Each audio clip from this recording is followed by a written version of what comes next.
జై శ్రీకృష్ణ పరమాత్మకి జై. శ్రీమద్భాగవతం అంటేనే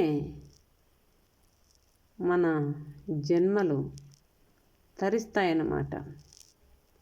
అటువంటి ఒక ఋషి ఒక పెద్ద వృక్షము కింద కూర్చొని మన భాగవతోత్తములైనటువంటి భక్తులకు శిష్యులకి అందరికీ ఆయన చెప్తున్నాడనమాట భాగవతం.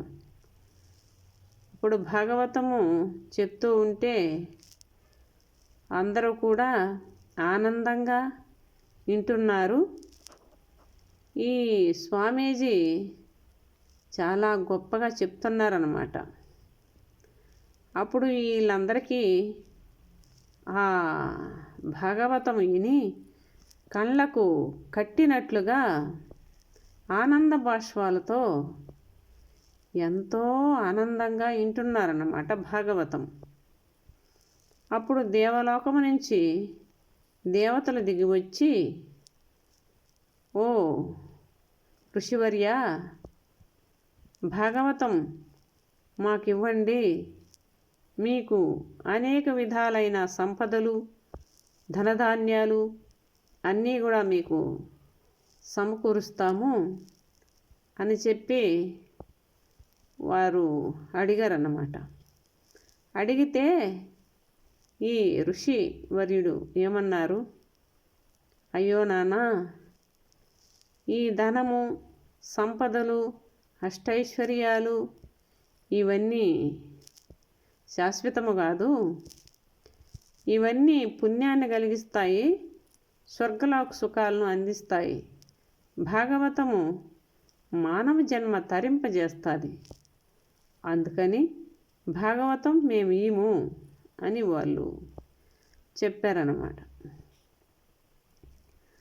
ఆ ఋషివర్యులు అలా పలగ్గా అప్పుడు దేవతలు మళ్ళా స్వర్గలోకం చేరుకున్నారు. ఈ మనకు ఆకలు దప్పులు లేదు, ఇంకా మనం ఎప్పుడు అష్ట ఐశ్వర్యాలను వీటిల్లోనే ఉంటాం. మనం కడతేరాలంటే మానవునిగా పుట్టాలి అని చెప్పి వాళ్ళంతా కూడా అనుకున్నారు. అందుకని దేవతల కంటే అందరికంటే కూడా మన మానవుడు మనిషి అంటే చాలా గొప్పవాడు. అన్ని మృగ జంతువులు, అన్ని జీవజంత్రాలు 84 లక్షల జీవరాశులు ఉన్నాయి కదా, అన్నిటికంటే మనిషి తెలివైనవాడు, ఏమనుకుంటే అది సాధించగలడు.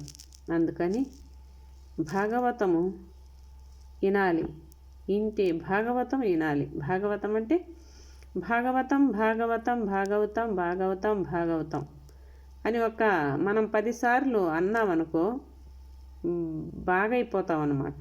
ఆ భాగవతం వింటే బాగైపోతాం. అందుకని భాగవతము వినాలి అందరూ కూడా. ఇంకా మనం కథ రేపు చెప్పుకుందాం, ఈ మాటలు చెప్పుకుందాం.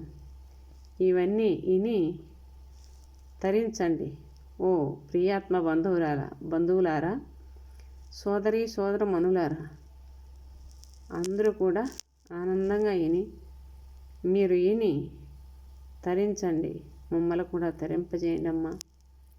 హరి ఓం.